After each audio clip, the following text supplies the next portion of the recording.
Bienvenue à tous sur ce webinaire sur le User Centered Design. En français, on appelle ça la conception centrée utilisateur. Ici, sur l'audience, je pense que parmi vous, il va y avoir des développeurs, je l'espère en tout cas, front-end, back-end ou full stack. Nous, donc, on travaille avec des personas pour bien comprendre quelles sont leurs compétences et leurs objectifs dans un projet réalisé avec Bonita. Du coup, pour le front-end, notre persona, c'est Fred. Et notre back-end, celui qui connaît Java et qui va faire des développements avec Bonita, c'est Dave. Mais par contre, moi, comme je ne code pas, je vous vois plutôt comme des magiciens avec qui on interagit au quotidien. Donc, bienvenue à Fred et à Dave. Vous pouvez aussi être un citizen developer, c'est-à-dire quelqu'un qui connaît tout sur le métier qui va être impliqué dans le projet, les enjeux, les détails du projet côté utilisateur. Et vous auriez bien envie de participer à l'implémentation, mais il faut qu'on vous propose des bons outils. Donc pour nous, vous êtes Cindy, la citizen developer. Et vous pouvez aussi être business analyst dans la vie ou chef de projet. Mais il y a aussi un chef de projet qui connaît tout sur les contraintes et les objectifs du projet en termes stratégiques. Et donc, c'est quelqu'un qui ne va pas forcément utiliser Bonita, mais il va mettre en place les méthodes pour que le projet se déroule au mieux. C'est quelqu'un qui va être responsable du succès du projet. Donc, pour nous, c'est Paige, le project manager, qui peut être un PO dans les méthodologies agiles ou qui peut ne pas du tout interagir avec les équipes de développement ou les utilisateurs pendant le déroulement. Donc moi, je suis spécialiste en ergonomie depuis 2001. J'ai d'abord été en interne dans une entreprise, puis consultante pendant 10 ans pour diverses entreprises, et puis ensuite embauchée chez Bonita Soft depuis 7 ans en tant qu'ergonome, et aussi depuis 2 ans product owner. Donc, je suis à la fois une Cindy et un Paige avec en plus des compétences en ergonomie que je vais partager avec vous. Ce que je voudrais faire, c'est vraiment que vous repartiez avec un bagage méthodologique et aussi l'idée que pour réaliser un projet en IT, il faut vraiment construire une équipe. Qu'un projet IT, c'est aussi décloisonner et construire des liens avec le métier. Je vais enfoncer peut-être pas mal de portes ouvertes, mais aujourd'hui, chez nos clients, on rencontre encore des problématiques liées à la méthodologie et à la composition des équipes. Donc, même si les portes sont déjà ouvertes, peut-être que remettre une autre couche avec une autre vision, cette fois-ci en ergonomie, peut aider à faire en sorte que les choses changent, s'améliorent. L'idée, c'est quand même qu'un projet IT se déroule au mieux et qu'on ait tous une satisfaction à avoir fait ce projet-là et d'en voir la valeur. Donc, ce qu'on va couvrir, c'est comment créer du sens en tant qu'une équipe projet. Qu'est-ce que sont les spécialités d'un projet en Digital Process Automation, donc le domaine dans lequel Bonita va vous rendre service? Qu'est-ce que le User Centered Design? Comment collaborer avec Bonita lors de l'implémentation du projet? Quelques bonus à retenir si on a le temps, et puis on se réservera du temps pour des questions et réponses. Moi, j'ai vraiment besoin d'avoir votre feedback. À ce sujet, il y aura un petit quiz tout au long de la présentation auquel vous pourrez répondre. C'est nouveau pour moi, on va tester. Allons-y. Donc, créer du sens en tant qu'équipe projet, c'est-à-dire qu'on travaille pas mal d'heures dans la semaine et on voudrait quand même que ça serve à quelque chose. Et pour moi, en tant qu'ergonome, côtoyer les développeurs, je me dis coder, ça doit être génial. On part de rien et on arrive à faire des choses sur lesquelles on peut cliquer et les choses arrivent, il y a des boutons et il y a des affichages et ça rend un grand service. Donc, parfois, j'entends dans les discussions entre développeurs que ça se rapproche de l'art. On parle d'un code qui est smart, d'algorithmes qui sont géniaux, etc. Je vais y aller un peu dans la caricature, mais le souci avec l'art, c'est que soit on aime, soit on n'aime pas. Et finalement, le choix de l'artiste n'est pas toujours ce qui va plaire. C'est une affaire de goût, donc plutôt personnel. Et parfois, j'ai vu chez mes clients que coder en artiste, ça peut donner lieu à des applications qui sont fonctionnellement parfaites. Vraiment, ça fonctionne, mais seulement utilisable par l'auteur ou par sa tribu. Donc, je suis allée chercher sur Internet des références où on va vraiment pousser les limites. Mais voilà une interface, une application où je suis sûre que tous les indicateurs et tous les boutons arrivent à une fonctionnalité simplement, si on n'est pas un féru de ce jeu-là ou la personne qui l'a codé, c'est franchement compliqué à utiliser et pas forcément agréable. D'accord ? Donc voilà, le codage en tant qu'artiste, et ça se voit dans certaines équipes, n'est pas à privilégier parce que c'est vraiment le pire d'avoir fait un projet, d'y avoir consacré le meilleur de son intention et au final constater qu'il est rejeté. Donc il y a de la frustration, on parle de ces fameux irritants une fois que le projet est livré. Les gens du métier ne se sentent pas vraiment entendus, ils ne comprennent pas pourquoi maintenant que vous leur demandez quelque chose, vous ne pouvez pas le faire, c'est trop tard, ça va trop être impactant, etc. Donc ça fait pas mal de temps perdu à coder finalement et on ne comprend pas très bien qu'est-ce qui s'est passé puisqu'on l'a fait avec la meilleure des intentions. Donc, on sait que parfois, il y a des projets qui sont faits pour les gens de l'IT, mais le plus souvent, l'IT est au service du métier et va faire en sorte de soutenir des objectifs métiers. Dans un objectif, dans un environnement qui est contraint, puisqu'on ne peut pas toujours faire tout ce qu'on veut, ni avec le matériel, le temps, etc. Donc, dans ce contexte, on ne peut pas développer comme un artiste. Et donc, la bonne identité pour moi, en interagissant avec les développeurs, c'est l'artisan, parce qu'il travaille une matière première qui est noble et qui a de la valeur, hein, c'est le code. Il faut qu'il soit absolument nickel, c'est sûr, et testé. Et l'artisan va générer des prototypes à tester pour être sûr qu'à partir du moment où il va mettre les mains dans la matière première, il ne va pas la gâcher. Voilà. Il va s'assurer que les clients vont acheter, adopter ce produit-là. Et ce qu'on veut faire en sorte de faire ressortir en tant qu'ergonome, c'est la seule bonne raison pour qu'ils l'achètent, c'est qu'ils voient cette valeur, qu'ils comprennent à quoi ça va servir et en quoi ça va leur améliorer la vie. Du coup, il faut que cette qualité, cette valeur, elle devienne évidente. Toute l'ergonomie vise à ça, à faire en sorte que la valeur et la qualité deviennent évidentes pour l'utilisateur. Ensuite, il faut exécuter l'objet de l'application à la perfection comme un bon artisan. Donc l'artisan, ça c'est un point qui est assez important, va créer des prototypes à faire tester. Donc là, on a une magnifique théière à la fin, on imagine que tout s'est bien passé. J'utilise une source de Don Norman qui est hyper connue maintenant, hein, dans son livre The Design of Everyday Things, où finalement, on peut aussi, en tant qu'artisan, aboutir à un bel objet avec une matière qui est parfaite, une bonne apparence, qui peut être remplie d'eau et de thé, qui peut être soulevée, qui peut verser, mais qui n'a jamais été testé tout ensemble, puisque finalement, c'est inutilisable. Donc, on peut se dire, si l'artisan est lui-même amateur de thé, il aurait pu la tester, sa théière. Sauf que, dans la plupart des cas, le développeur IT n'est pas l'utilisateur final. Voilà. You are not your users. Ça, c'est la base. Et tout le monde le sait, évidemment, mais du coup, comment est-ce qu'on fait pour arriver à mettre bout à bout les exigences des utilisateurs et vous, les développeurs, qui allez devoir réaliser cette application? Alors, il faut d'abord s'assurer que le contexte et les compétences des utilisateurs sont complètement différents de ceux du développeur. On a un contexte de travail qui est complètement différent, ce qui fait qu'on est incapable de se mettre à leur place. Il faut aller chercher à comprendre quelle est leur place. On parle aussi des objectifs métiers qui sont complètement différents. Si on prend l'exemple d'une équipe support pour laquelle vous devez faire une application, elle travaille au service de son entreprise, qui est de croître et de satisfaire ses clients. Du coup, l'équipe support, elle doit répondre aux tickets qui arrivent avec pertinence et dans les temps prévus par les SLA. Et donc, pour un ingénieur support, ce qu'il faut faire, c'est des tâches spécifiques qui sont de traiter le bon ticket dans une liste ordonnée et donner des réponses qui vont satisfaire le client. Donc, travailler en tant qu'objectif, sous-objectif et tâche, c'est vraiment arriver dans l'application à répondre à chacune des tâches individuelles pour contribuer à un objectif plus grand. Tant qu'on n'a pas décomposé ces tâches-là, on ne peut pas produire la bonne application. Et un autre fait, c'est qu'ils n'ont pas créé l'application. Une fois que l'équipe qui a travaillé, qui a œuvré pour faire cette application l'a faite, elle ne peut plus se mettre à la place de quelqu'un qui ne l'a jamais vue.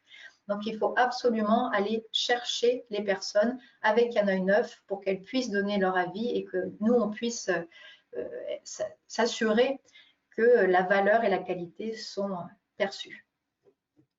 Voilà. Découvrir une application, c'est parfois vraiment très compliqué quand on n'a pas contribué à sa création.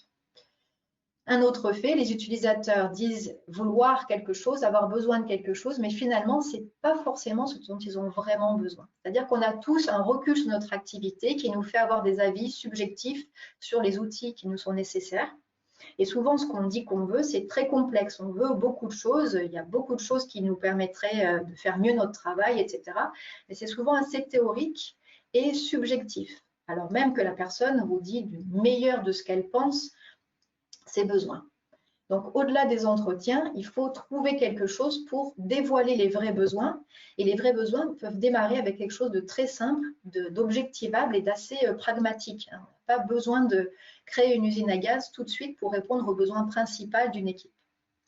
Donc, ça vient aussi de l'expérience avec les développeurs un peu partout chez nos clients, ne pas démarrer un projet en s'assurant que techniquement, c'est faisable. Souvent, il me semble, les développeurs veulent se rassurer qu'ils vont comprendre comment faire techniquement, qu'ils vont être à succès techniquement. Or, si on part là-dessus, on est déjà dans un certain type de prototype qui ne va pas forcément coller aux besoins des utilisateurs. Idem, il ne faut pas démarrer le projet en segmentant le domaine sur une base qui va être dans sa compréhension technique du problème, parce que là, déjà, on a dévié du besoin potentiel des utilisateurs.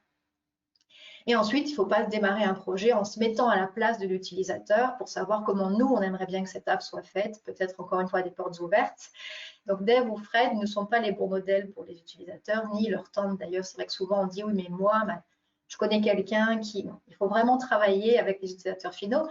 Et dans une entreprise, ce qui me paraît être vraiment utile, c'est de pouvoir aller chercher les utilisateurs qui peut-être sont dans le même bâtiment ou en tout cas dans la même entité, pour pouvoir travailler ensemble. Donc, je parle de ce qu'il ne faut pas faire pour démarrer un projet. Et là, j'ai cet exemple sous la main où on a des utilisateurs qui n'ont pas été consultés, donc une équipe support à nouveau, pour créer une partie de leur application. Donc, je vais essayer de vous expliciter mon cas d'usage. Ici, on a une application pour créer des tickets au support. Et quand on va créer un ticket, il va être dépendant d'un environnement de référence chez le client, un environnement technique. Donc, comment les environnements sont faits? Il faut référencer un serveur d'application, une version d'OS, une version de base de données, etc. Donc, il y a pas mal de choses qui sont référencées. Et tout ça, quand on crée un nouvel environnement, il va y avoir des listes déroulantes qui vont permettre de choisir des valeurs. Et donc, ces valeurs, elles sont saisies par l'équipe support elle-même qui va suivre toutes les nouveautés, et rajouter des versions d'OS, etc. Donc, on est dans un environnement où l'équipe support va devoir créer les métadonnées de l'application. Donc, je sais que chez nos clients, ça a été des demandes, c'est pour ça que je prends cet exemple. Comment faire un processus qui va permettre de saisir les métadonnées de l'application utilisateur? Donc, nous y voici. Alors ici, donc cette application a été démarrée du point de vue du développeur en se disant de toute façon c'est l'équipe support chez nous, ils ne vont pas l'utiliser très souvent et puis de toute façon ils vont comprendre de quoi on parle puisque tout le monde sait ce que c'est qu'un ticket, un environnement, etc. Du coup on a un tableau avec le nom de la drop-down qui sera utilisé quelque part par le client et puis ici les valeurs de chaque drop-down. Ici, un champ qu'on appelle related to, qu'on a du mal à relier à quelque chose, et ici, donc, un statut. Et en fait, quand on va ajouter ou éditer, on va avoir la possibilité de supprimer.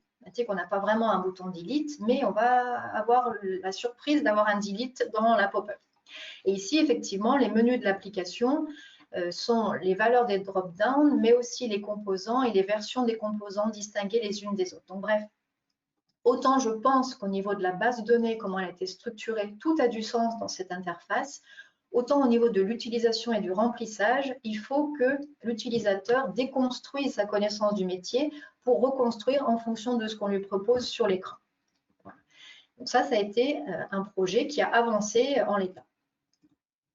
Donc, pour remédier à ça, faire quelque chose qui va vraiment permettre aux gens d'être efficaces et de ne pas avoir des erreurs dans leur utilisation, il faut aller à leur rencontre. C'est la seule façon d'obtenir de la récompense pour tout ce travail que vous allez faire par la suite. Puisque quand les utilisateurs sont satisfaits, l'équipe peut être fière de ce qui a été accompli et le travail a un sens. Il y a vraiment trop de projets qui sont terminés par de la frustration globalement. Donc, le UX design, le UI design, ça nécessite des activités complexes qui ne font pas partie du travail du développeur aujourd'hui. Et ça repose juste sur des compétences différentes. C'est-à-dire que ces compétences-là, dans l'équipe projet, va apporter les prototypes, les tests utilisateurs, la négociation à tout ce travail d'artisan que les développeurs vont faire ensuite. Donc, on va passer au sondage. Je vais d'abord vous proposer une petite question de comment est-ce que vous vous reconnaissez dans les personas et dans cette situation que je vous décris aujourd'hui. Est-ce que vous êtes plutôt Dave, Fred, Cindy, Paige ou un autre? Alors Dave, c'est le développeur back-end, Fred plutôt front-end. Cindy, c'est quelqu'un de métier qui va être un analyste fonctionnel ou qui va être un ergonome ou qui va être un chef de projet mais qui va contribuer pendant tout le projet à discuter avec l'équipe IT. Et donc, on a 100% autres pour l'instant. Donc, il va falloir vous m'expliquer. Ah, c'est en train de changer. OK. Donc, ensuite, il faudra qu'on interagisse pour savoir de quel profil vous êtes.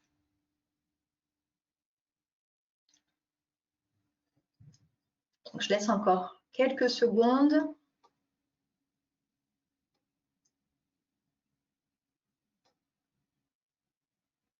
OK, donc on a pas mal de Cindy.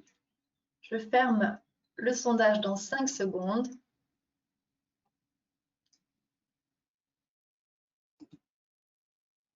OK, et je vous partage les résultats. Donc, on a peu de développeurs, pas mal de gens qui sont du profil business analyst ou citizen developer qui aimeraient contribuer à l'implémentation du projet. On a un chef de projet, 2 et 29% d'autres. OK, on continue. J'ai d'autres questions. Est-ce que vous avez déjà travaillé avec un ergonome ou quelqu'un qui aurait des compétences en UX design, UI design? Oui, c'était un ergonome dans son intitulé. Oui, avec un UX designer, donc c'est quelqu'un qui va chercher à comprendre le métier pour que la navigation et tout le parcours dans l'application soit adapté. UI designer va plutôt s'intéresser à la composition de chaque écran pour la fluidité de l'utilisation, rattrapage des erreurs, guidage, etc. Oui, avec un autre profil, mais qui avait ses compétences centrées utilisateurs, ou alors non. Je laisse encore 10 secondes pour le vote.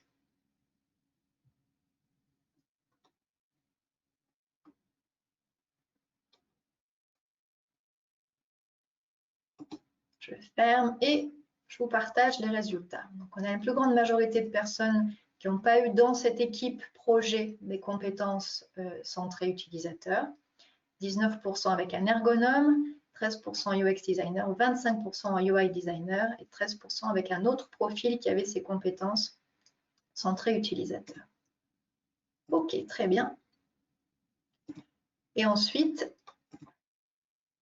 ici, le dernier pour cette session. Est-ce qu'il vous est arrivé de faire un projet pour lequel finalement le lien entre les développeurs et le métier s'est fait quasiment à la toute fin parce que les discussions ont été menées à un autre niveau avec peut-être un responsable MOA et puis un responsable projet technique qui a cascadé en fait les besoins, les spécifications.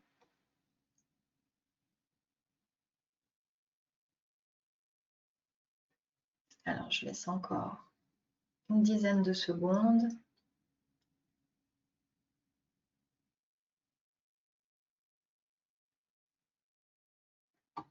OK, je ferme le sondage et je vous partage les réponses. On a une plus grande majorité de projets où les utilisateurs et l'équipe ont pu discuter pendant le projet. Et on a quand même près de 40% de projets qui ont été faits sans rencontre entre l'équipe de développement et les utilisateurs finaux. C'est vraiment intéressant. Merci beaucoup pour vos votes. Alors, je reprends la session. Donc, créer du sens, si on regarde comment on peut maqueter cet écran, toujours dans l'idée de rentrer les données référentielles pour l'équipe support. Ici, on a réorganisé le menu. On parle de données référentielles sur les cas, sur les composants IT. Ça, c'est d'autres fonctionnalités. Et donc, ici, on a le nom de tous les objets avec leur statut. Et ici, pour un objet sélectionné, ajouter les valeurs ou les modifier, voire désactiver cet objet. Et aussi, en discutant avec l'équipe support, on a pensé à ajouter la traduction, puisque une application pour rentrer des tickets au support va pouvoir être utilisée en français, en anglais, en espagnol et peut-être d'autres langues. Donc ici, retravailler pour ne pas avoir un seul tableau, pour que les menus soient un peu plus en cohérence avec les concepts au support, et puis avoir cette vue descendante architecturée entre l'objet, ses valeurs et les traductions. Voilà. Donc ça, simplement, en discutant avec l'équipe, c'était un premier niveau pour essayer de montrer un peu la différence, mais il faudrait que cette analyse aille beaucoup plus loin. Ok, donc ce qui est important, c'est de démarrer le projet en vous assurant qu'il y a dans l'équipe des compétences centrées utilisateurs. Ça peut être donc un analyste métier, c'est déjà vraiment important, soit un ergonome, soit un UX designer, UI designer. Voilà, par contre, la partie métier, elle n'est pas déléguée à cette personne. Ce n'est pas eux qui vont faire le réceptacle de tout ça et tout envoyer au développement. Vraiment, c'est eux qui vont plutôt mettre de l'huile dans les rouages, qui vont fluidifier la collaboration entre le métier et l'IT pour plus d'efficacité et qu'au final, il y ait plus de pertinence dans ce qui est produit. Alors ensuite, vous pouvez, j'ai oublié de le dire, pendant toute cette session, rentrer vos questions dans la partie questions de votre menu sur la droite. En tout cas, pour moi, il est sur la droite. Et puis, on y répondra à la fin de la session. Je garderai du temps pour ça, donc n'hésitez pas. Donc, un projet en DPA, qu'est-ce que ça a de particulier? Derrière DPA, on veut optimiser ces processus. Aujourd'hui, on a des indicateurs qui montrent que tout n'est pas standardisé, tout n'est pas fluide dans la façon de réaliser les choses. Il y a du temps perdu et il y a des bottlenecks, des coulées d'étranglement. Ça peut être du process digitization, c'est-à-dire qu'on veut passer à des processus qui sont beaucoup plus orientés applications électroniques, numériques, plutôt que formulaires à remplir et à faire passer de service en service. Et automation, c'est-à-dire que certaines choses vont pouvoir être réalisées de façon automatique plutôt qu'avec l'aide d'un utilisateur qui ferait des tâches sans aucune valeur ajoutée. Remplacer un Excel, par exemple, par un processus où chacun sait ce qu'il a à faire au moment où c'est, enfin, quand c'est le bon moment de le faire. Ça rentre tout dans le contexte du DPA. Pour le reste, le DPA, c'est une application qui va exécuter des processus en arrière-plan. Donc, c'est vraiment fondamentalement basé sur la donnée et les processus qui manipulent ces données. Et les applications vont, elles, être la partie immergée de cet iceberg qui va interagir avec les utilisateurs. Pour le reste, voilà, il y a un besoin métier à satisfaire. La mission pour l'équipe projet, c'est de créer un outil qui va résoudre un problème actuel, qui aidera à faire quelque chose qui est encore impossible aujourd'hui ou qui va aider à faire quelque chose de mieux ou de plus pour atteindre un objectif, mais de façon durable. Et comme dans tout projet, le respect des délais et du budget, plus le retour sur investissement, ce qu'on a bien fait de faire ce projet, sont des critères de succès. Donc voilà, l'équipe se doit d'être efficace et pertinente, et ça passe par l'outil, mais aussi par la méthodologie. Donc la conception centrée utilisateur, ça repose vraiment sur le fait que la séquentialité entre métier et l'équipe de développement ne peut pas marcher, puisque le cerveau humain est fait pour baser son travail sur ses propres connaissances et ses propres croyances. Donc, si on n'a pas de collaboration, on suit la ligne rouge, c'est-à-dire qu'au départ, on est à peu près d'accord sur ce qu'on veut faire, mais sans reboucler régulièrement avec quelqu'un qui va représenter l'utilisateur, les utilisateurs, on va perdre en usability, on va perdre en intuitivité du parcours dans l'application, mais aussi des modes d'utilisation de l'application. Si on arrive à remplacer cette séquentialité par un travail ensemble ou par des checkpoints réguliers, on va arriver à maintenir un niveau d'utilisabilité tout au long du projet. Et en plus, les besoins dans le projet, heureusement ou malheureusement, ils vont évoluer pour diverses raisons. Il peut y avoir le légal, là c'est dans la partie environnementale, mais le légal qui va nous imposer de nouvelles réglementations. Bon, on ne l'avait pas prévu il y a 6 mois, mais maintenant il faut, alors qu'on n'a pas commencé l'implémentation tout à fait, il faut modifier le processus, il faut rajouter des nouvelles règles métiers, ou on a une réorganisation qui fait que ça ne va plus du tout marcher comme on l'avait prévu. Bref, vérifier régulièrement avec le métier qu'on est toujours bien d'accord sur ce qui avait été défini. La bonne nouvelle aussi, c'est que le cerveau humain, il est bon pour l'empathie et pour le consensus. Donc, il faut organiser cette méthode pour que ces choses-là arrivent, planifier du temps de collaboration, planifier les itérations et puis bon, s'y mettre. Donc, il y a un point de vue logique aussi dans tout ça, la durée totale du projet et puis le plaisir qu'on prend à faire ce projet.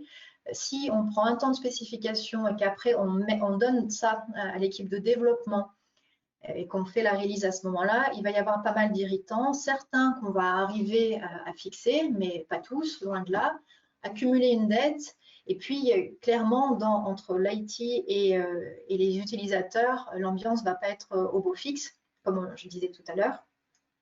Et donc la maintenance et l'évolution va faire plus ou moins se résorber des tensions, mais il va y avoir quand même quelque chose qu'on ne pourra pas résoudre ici. Donc le temps finalement sur ce projet va être assez long alors que le moment de la release était plutôt optimisé. La proposition, c'est d'avoir un temps d'analyse et de design qui va être mené conjointement dans l'équipe projet. Ensuite, une implémentation qui va être collaborative, à nouveau par l'équipe projet. La release va peut-être être décalée un petit peu, donc ça c'est toujours le grincement de dents au départ, mais ce qu'on va avoir ensuite au niveau des tensions, c'est que les développeurs et les utilisateurs seront plutôt comme une équipe. C'est-à-dire qu'une fois qu'on a été mouillé, qu'on a vraiment collaboré à la réalisation de son application, on ne peut pas dire qu'on n'arrive pas à l'utiliser ou qu'elle n'est pas conçue pour nous. Donc, on va avoir des ambassadeurs chez les utilisateurs puisqu'on a contribué à construire l'application. Donc ça, c'est vraiment un gros gain ensuite pour la maintenance et l'évolution. Voilà, à considérer ce décalage peut-être en termes de release, c'est même pas forcé. Si on travaille de façon agile, la partie analyse et design peut vraiment rentrer dans un cycle qui sera aussi court que les spécifications de départ. Donc, tout démarre avec la planification. Il faut composer l'équipe avec les compétences nécessaires, c'est dit. Donc, on a une partie analyse qui va, selon les méthodes en ergonomie, se constituer de 3 éléments. Entretien, observation de la situation réelle et l'auto-confrontation. Je vous en parle tout de suite après. Pour le design, là, on va plutôt être dans la méthodologie agile avec l'event storming et les design studios. Pareil, je vous détaille ça juste après. Et l'implémentation va mieux fonctionner si on est dans une méthodologie agile pour ces fameux checkpoints avec les utilisateurs. Donc, l'analyse, on est dans le UX design, on va faire des entretiens. Et qu'est-ce qu'on a dans les entretiens? Avec les utilisateurs, la façon dont ils fonctionnent, leur manager, la façon dont ils devraient fonctionner, ou les choses qui, au final, ne semblent pas très optimales. Le chef de projet peut aussi nous faire prendre connaissance de certaines contraintes. Et au niveau IT, on peut aussi travailler avec leur compréhension du projet a priori. Donc, dans les entretiens, on a quelque chose qui va être assez théorique. C'est de leur meilleure connaissance ce que les utilisateurs pensent connaître de leur façon de travailler. Donc, il y a toujours un aspect subjectif dans l'entretien. C'est pour ça qu'en ergonomie, on aime bien aussi avoir des observations, c'est-à-dire que regarder les utilisateurs faire leur activité comme elle l'est aujourd'hui sans notre application, à certains moments clés, en étant comme un nouveau collègue en fait, à qui ils vont devoir expliquer la façon de procéder, va nous donner un accès à quelque chose de beaucoup plus pragmatique et va pouvoir révéler ce qui ne peut pas être dit. Soit parce que c'était tellement évident pour la personne qu'elle n'en a même pas parlé en entretien, mais ça va être clé pour le processus, pour révéler le processus. Soit alors tous les contournements qu'on doit faire parce qu'il y a des contraintes, soit des contraintes de l'outil actuel, soit des contraintes qui viennent du métier, de la situation de travail. Toutes les manœuvres de récupération quand il y a des erreurs qui ont été commises et qui, encore une fois, ne font pas partie de ce qu'on va dire en entretien. Repérer les petits post-it qui sont placés comme aide-mémoire parce que dans l'application actuelle, on n'a pas tout ce qu'il nous faut pour remplir correctement. Et puis les petits fichiers Excel qui ont été faits de façon ad hoc pour compenser des applications qui ne sont encore pas adaptées. Donc tout ça va nous donner vraiment l'activité réelle. Donc, on compare la théorie, ce qui est prescrit, à ce qui est réel. Et ensuite, l'autoconfrontation, c'est que de toutes ces choses qu'on a comprises, on va poser des questions à l'utilisateur sur pourquoi il est obligé de faire certaines choses qui paraissent finalement pas si logiques ou pas si évidentes, et qu'est-ce qui pourrait faire en sorte de pouvoir se passer de ces activités qu'on n'estime pas optimales. Donc, pousser l'utilisateur à prendre du recul. Donc, en faisant ça, les livrables de cette phase d'analyse, c'est qu'on a la théorie, on a la réalité de l'activité, les besoins sont vraiment explicités et ils le sont à la fois pour les utilisateurs qui sont maintenant prêts à donner tout leur savoir sur leur métier à l'équipe projet, mais aussi pour le représentant dans le projet. Donc, l'analyste métier, par exemple, ou la personne qui va être ergonome, ça dépend de qui vous avez pour ces compétences centrées utilisateurs. Et donc, ce Cindy ou cette Cindy ou ce Page, en tant que PO, par exemple, Product Owner, va devenir garant des informations de l'analyse. Donc, dans la partie design, on n'a pas encore d'outils. C'est-à-dire qu'on reste sur une base papier-crayon et c'est l'équipe projet qui va faire toutes les étapes de ce design. Donc, on n'a pas de séquentialité entre le métier et le développement. Donc, l'event storming, c'est une méthodologie dont vous trouverez pas mal de ressources sur Internet qui permet à l'équipe métier, une sélection, un échantillon des utilisateurs et l'équipe de développement de se mettre d'accord sur quel va être le processus. Donc, il y a des légendes, des événements déclencheurs, des actions métiers, des choses que le système va devoir exécuter, etc. Et donc, on obtient la maquette du processus à un moment donné, mais sur laquelle l'IT a maintenant compris comment fonctionne l'utilisateur et tout le monde s'est mis d'accord. Ensuite, le Design Studio va plutôt s'orienter sur les maquettes des écrans de votre application. Donc, on passe du processus aux maquettes d'écran. Donc, idem, c'est une méthode agile. Vous allez pouvoir trouver ça sur Internet. Il y a beaucoup de ressources là-dessus. Et ça permet en fait de se mettre en mode créatif. Et chacun, autant de l'IT que du métier, va pouvoir, pour une fonctionnalité donnée de l'application, à un moment du processus, dessiner son écran. 10 minutes, chacun dessine son écran. 1 minute par personne, je présente mon écran.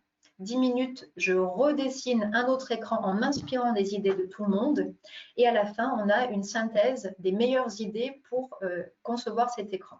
Donc, on a une maquette collaborative avec des utilisateurs métiers, avec l'IT qui connaît la faisabilité de cette fonctionnalité-là en termes plutôt techniques. Et on a le représentant des utilisateurs, celui qui a mené toute l'analyse, qui peut aussi amener tout le monde à prendre du recul sur les besoins métiers. Voilà, donc on a des mock-ups, papier, crayon. À nouveau, pendant ces méthodes-là, l'équipe se construit. D'accord ? On met du lien entre l'IT et le métier. Donc, à nouveau, à un moment donné, on a des maquettes qui sont validées et qui vont donner lieu à une implémentation dans Bonita. Avant ça, de ces maquettes et de ce processus, on va pouvoir déduire le modèle de données. On peut le faire dans une façon de le représenter qui soit beaucoup plus traditionnelle, qui n'est pas encore la façon dont on le représente dans Bonita. Mais là-dessus aussi, on va avoir une entente entre le métier et l'IT sur quelles vont être les données qui vont transiter entre le process et les IHM. Voilà. Donc, avec ce travail préalable, Bonita devient un outil pratique. Évidemment, il a tous les bénéfices connus d'une plateforme en DPA, l'orchestration dans l'IT, l'automatisation, il va tracer les exécutions, il va donner l'efficacité à l'équipe une fois que tout ça sera vraiment implémenté, puisque certaines choses seront automatisées. Et en termes d'application, il va donner un plus sur la maintenabilité, puisque c'est une plateforme de développement. Donc, dans la maintenabilité, on va avoir pas mal d'avantages en ayant tous les éléments qui sont structurés.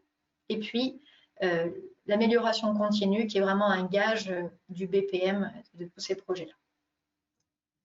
Donc, Bonita permet aux différentes compétences qui vont structurer l'équipe projet de collaborer pendant l'implémentation. Et on se rend compte en ce moment que pas mal de nos clients dans les DSI semblent submergés par des demandes métiers.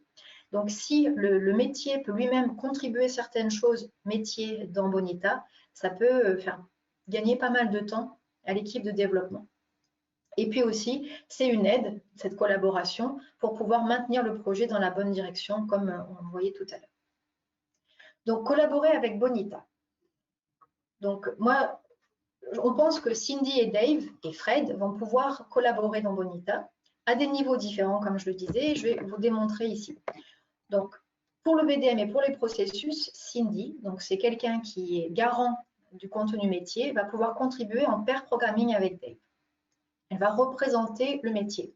Mais c'est Dave qui connaît l'outil et qui va connaître aussi les concepts de programmation et qu'est-ce qui fait qu'un processus va être exécutable avec Bonita. C'est-à-dire que la représentation métier d'un processus n'est pas forcément comment Bonita va pouvoir l'exécuter. Et ça, c'est Dave qui est le garant de cette exécutabilité. Et Bonita va fournir l'espace pour développer au cas où, et on le sait, tout projet est spécifique, il y a besoin d'un développement.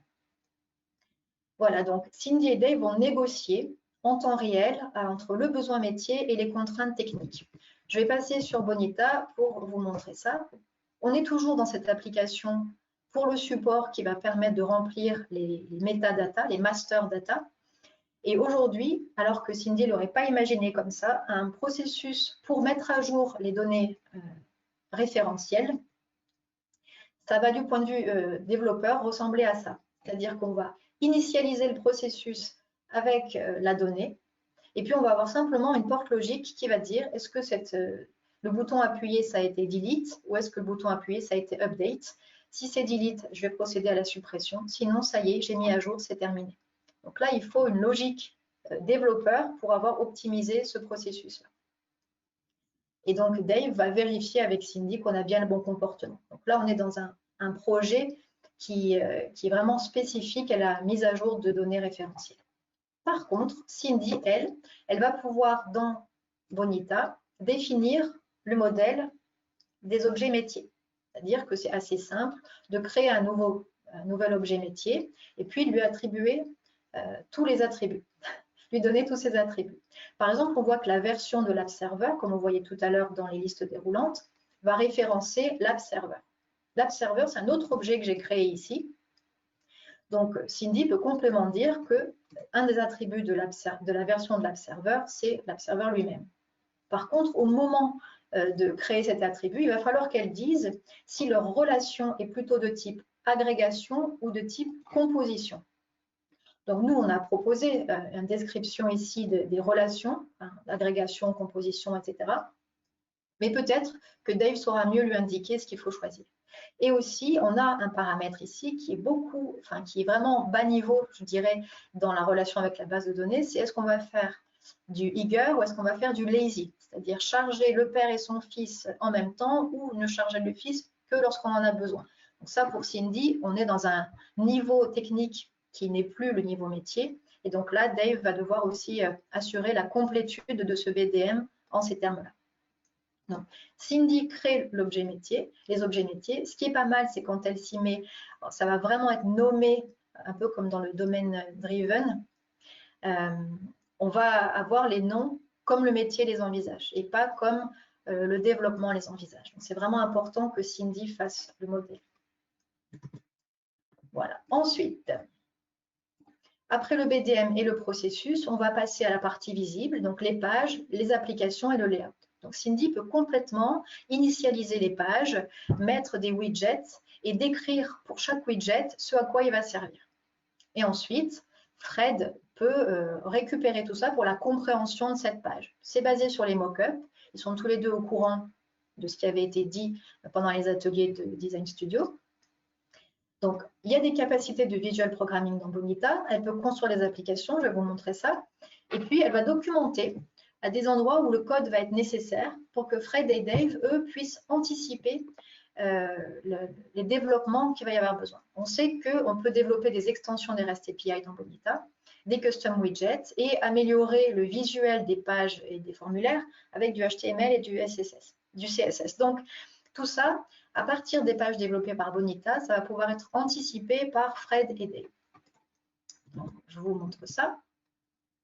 L'application. Donc, dans une application descriptor, on a le nom de l'application, comment elle va être affichée aux utilisateurs et à quel profil elle est liée. Pour l'instant, on ne se pose pas de questions sur les permissions, on met tout dans le profil user qui est là par défaut dans Bonita. Et ensuite, On va référencer les pages, construire son menu, donc soit des menus avec une seule page, soit des menus qui vont contenir des sous-pages auxquelles on peut accéder. Voilà. Le layout, il y en a un qui est là par défaut. Le layout, c'est le visuel et l'organisation des informations. Est-ce que le menu est en haut? Est-ce qu'il est à gauche, etc. Et le thème, c'est tout le CSS qui va représenter l'identité visuelle de votre application. Donc ça peut être développé ultérieurement par Fred. C'est principalement du CSS. Et ensuite, pour créer des pages, je vais ici créer une nouvelle page. Il y a des formulaires aussi qu'on peut créer et qui seront rattachés au processus. Là, on va s'attacher vraiment aux pages de l'application. Donc, par exemple, ici, ma page master data. Donc, je la crée par rapport à ce qu'on avait vu dans la maquette. Je vais avoir mes boutons, je vais avoir mes onglets et je vais avoir ici, normalement, toute la liste des objets. Mais comme moi, je ne sais pas vraiment appeler les variables métiers à ce moment-là, je vais mettre des données d'exemple que je vais construire avec des widgets de type texte ou de type titre, peu importe. L'idée, c'est que je vais montrer ici, dans la preview, le squelette de mon application. Donc, évidemment, Fred ensuite va récupérer ça plus tard pour tirer les fils avec les données et avec le processus. Pour l'instant, moi, je prépare les choses de façon visuelle. Donc, on a fait l'application, on a fait le squelette des pages et on peut, par exemple, même en étant Cindy, lier un bouton avec l'ouverture d'une fenêtre modale. Ici, j'ai un bouton. Son action, c'est ouvre une modale et ouvre la modale Add Master Data. Plus bas, je peux créer un conteneur modal qui va avoir le nom Add Master Data et qui va être donc utilisable quand je vais appuyer sur Add. Dans la preview, ça fonctionne. Je vais appuyer sur Add et je vais avoir ici la modale qui va s'ouvrir. Tout ça sans avoir besoin d'une ligne de code. Ok, si on revient à la présentation,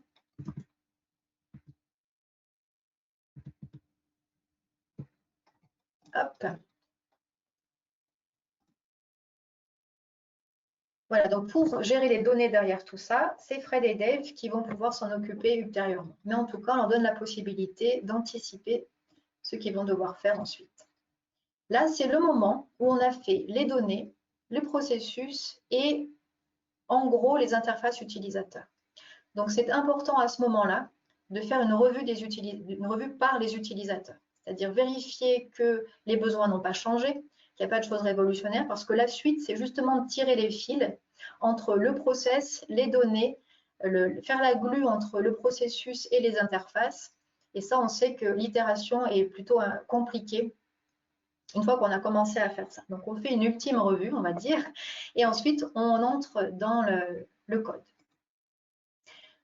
Donc, créer les variables qui vont être attachées et utilisées au processus, les documents, parfois les processus nécessitent de manipuler des documents, les contrats et les opérations.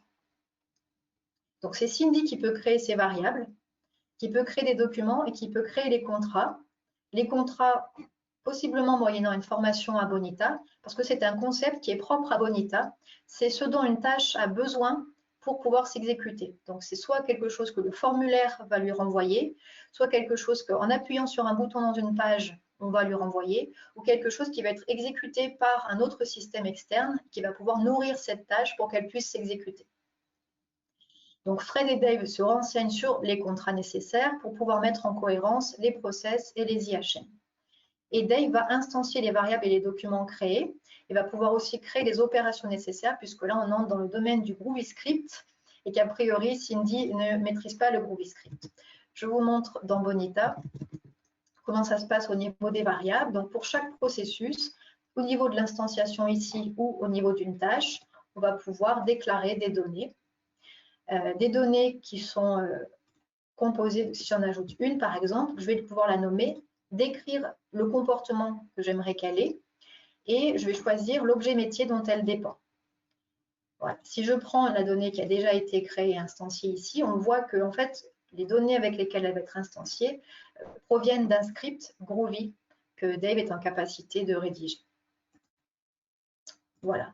Donc Cindy peut créer ses variables et décrire dans la partie description le comportement et les valeurs qu'elle estime être nécessaires pour le métier. Et ensuite, Dave reprend la main. On parlait des documents, même chose, pardon, au niveau des datas, je peux créer ici des documents.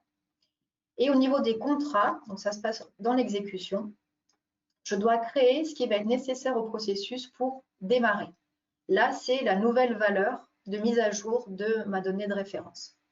Voilà, donc je crée ici, à partir d'une donnée, un nouveau contrat pour la tâche. À partir d'une donnée ou d'un document, que ce soit pour l'instancier ou pour la mettre à jour. Voilà. Ensuite, pour les formulaires et les pages opérationnelles, donc là, il faut travailler en méthodologie agile. Il y a énormément de choses qui sont derrière la UI, énormément de choses dans la navigation, dans l'utilisation. Donc là, il faut travailler sprint par sprint et faire évaluer par les utilisateurs pour être sûr de rester à un niveau d'ergonomie qui soit bon. Donc Cindy peut générer les formulaires à partir de nos contrats qui viennent d'être faits et choisir les widgets qui sont pertinents. Nous, on a une capacité de pré-générer des formulaires à partir du contrat, mais il faut les rendre pertinents puisqu'on a souvent trop d'informations par rapport à ce qui est nécessaire. Cindy peut également travailler sur une page et, alors attendez, hop, je vais revenir dans le UI Designer. Ici, je peux ouvrir une page et remplacer un widget par une autre. Donc, par exemple, là, je suis sur un select, mais ce n'est pas vraiment un select que je voudrais. Je voudrais remplacer mon select par une checklist. Est-ce que c'est possible? Je vais voir quelles sont les propriétés de mon select par rapport à ma checklist. Et si tout me convient, je fais un switch. Et donc, je vais avoir ici remplacer le widget que Bonita m'avait donné par défaut quand j'ai créé mon formulaire par quelque chose qui sera plus de l'ordre de l'utilisable pour mes utilisateurs. Donc, une fois que Cindy elle a créé ses pages et ses formulaires, Dave va pouvoir ajouter les extensions, va pouvoir tirer les fils avec les données et finaliser les UI pour optimiser et customiser l'expérience, notamment le thème CSS, mais aussi quelques éléments d'HTML dans le positionnement ou le style des textes, etc.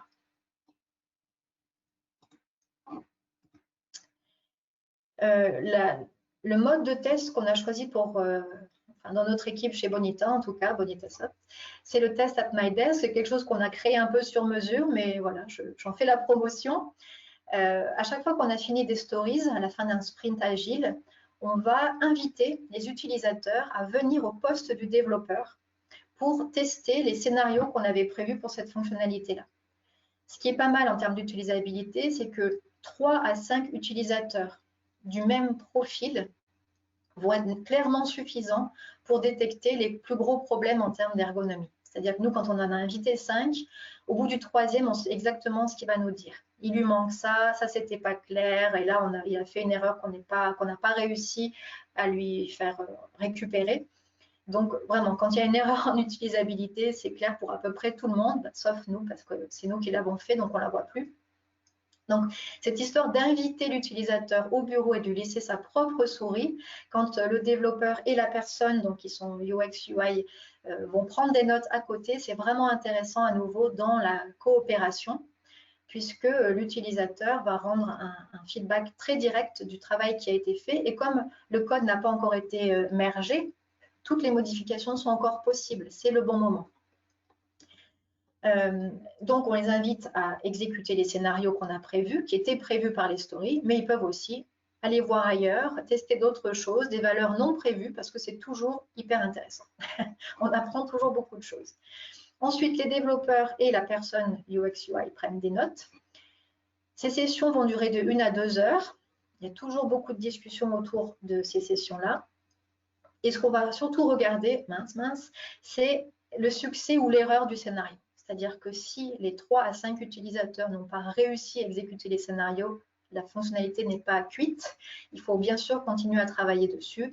Après, à partir du moment où l'utilisateur est à succès, il faut voir comment peut-être lui rendre la vie plus facile, mais disons que c'est moins critique. Donc, on a vraiment ce critère non négociable de succès du scénario ou d'échec. Voilà. Pour finir, Cindy et Dave vont s'occuper des permissions, c'est-à-dire de donner accès à certaines informations de l'application qu'aux profils qui en ont la possibilité au niveau métier. Donc, pour les REST API extensions et les pages, c'est quelque chose qui est plutôt technique. Du coup, c'est Dave qui va s'en occuper, ou Fred. Par contre, Cindy peut tout à fait créer les permissions des applications. Ça, c'est la création de profils qui vont être mappés, qui vont être associés aux applications. Elle va faire l'acteur mapping dans les processus, c'est-à-dire que chaque tâche humaine doit être réalisée par un acteur. Et l'acteur, lui, il est associé à des entités de l'organisation. Et elle va pouvoir même créer le BDM Access Control. Je vous montre ça tout de suite. Donc, les profils, ça se passe ici. L'acteur mapping pour un process donné, ça se passe ici en configuration. Donc, on a l'acteur mapping. Et donc, pour ce rôle d'administrateur, on va donner les groupes role membership aux users. Donc, ça, c'est des concepts de notre organisation Bonita. Et donc, pour le BDM Access Control, on va créer ici ce fichier qui va nous permettre, donc au départ, là on fonctionne en liste blanche, c'est-à-dire qu'au départ, aucune des données n'est visible par personne. Et pour chaque objet métier, on va pouvoir ouvrir des droits en créant une règle qui va permettre de donner l'accès à certains attributs de cet objet à un profil donné. Donc on peut ici créer un profil qui sera ad hoc.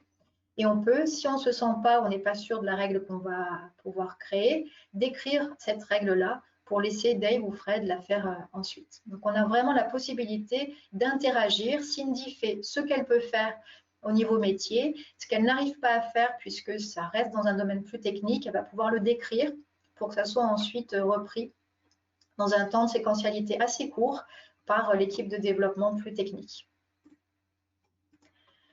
Voilà, donc à ce moment-là, vous êtes prêt pour les User Acceptance Tests, sachant que là, ça va être un test de l'application plus global avec ses permissions et tout le fonctionnement technique derrière. Voilà. Je pense qu'on n'a pas vraiment le temps pour mes bonus à emporter. Je pense qu'on vous partagera les slides. C'était un petit résumé sur qu'est-ce qu'une bonne user experience avec l'acronyme Usable. Toujours bon à garder en tête. Ensuite, une petite vue de qu'est-ce qui est nécessaire sur une UI en termes de fonctionnement cognitif de l'utilisateur, attirer son attention, lui permettre de décoder l'information, de prendre la bonne décision pour faire la bonne action, lui donner un retour. Tout ça, c'est vraiment un schéma qui est utile quand on conçoit son IHM. Et puis, comment créer un message d'erreur qui permette à l'utilisateur de s'en sortir. Voilà.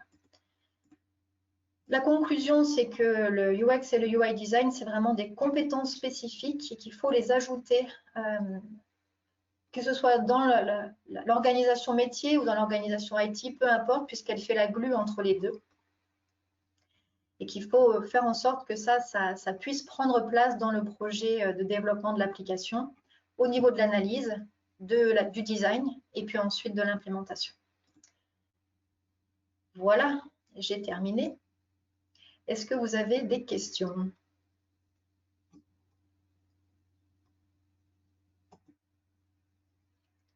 À propos de l'ergonomie des IHM, j'ai entendu parler des critères de Bastien Escapin comme étant la Bible. Tu ne les as pas mentionnés, pourquoi?